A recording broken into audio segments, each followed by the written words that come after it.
Failure is probably the most important factor in all of my work. Writing is failure, over and over and over again. My name is Ta-Nehisi Coates. I'm a writer. Right now I'm a national correspondent for The Atlantic.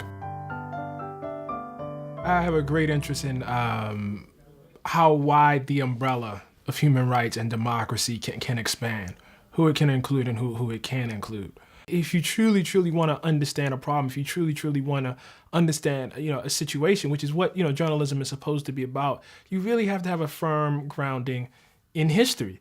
My argument for reparations for slavery is quite simple. African Americans from, the time that they arrived in colonial America, through the time in the founding of the country, through their enslavement through that period, up through Jim Crow, if you want to be conservative, up through 1968, the relationship between black people and their country is of their country taking from them. There's no way to have a 250 plus year history of extracting resources from a community and think you're going to fix the problems within that community without putting at least some of that back. That's the case for reparations. It's actually quite simple. Well, West Baltimore shaped me a great deal. I was born in 1975. Only 7 years after Martin Luther King was killed, 10 years after Malcolm X was killed. And I emerged into a city in America where it appeared that African Americans were going to have all the promises that had been withheld from them, and on paper had a great deal of them. And yet the effects of history were all around me.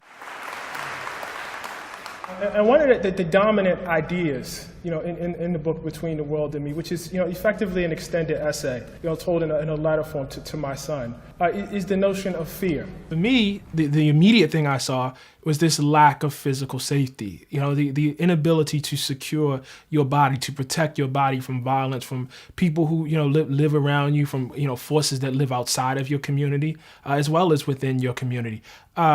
As a young person, I was simply obsessed with why that was. And that probably is the lion's share of my work. I was motivated to pursue a career as a journalist because I was always an inquisitive child. I was always one to ask questions. Journalism was a career in which I got to pick the questions I wanted to ask, and then somebody paid me for asking them. And the challenge of writing is to see your horribleness on page, to see your terribleness, and then to go to bed and wake up the next day and take that horribleness and that terribleness and refine it and make it not so terrible and not so horrible. And then to go to bed again and come the next day and refine it a little bit more and make it not so bad. And then go to bed the next day and do it again and then make it maybe average. And then one more time, if you're lucky, maybe you get too good. And if you've done that, that's a success. When I first got the call from the MacArthur Foundation, I was ecstatic. And then I was deeply honored. We labor in the dark. If anybody even reads what I'm doing, that's a great day.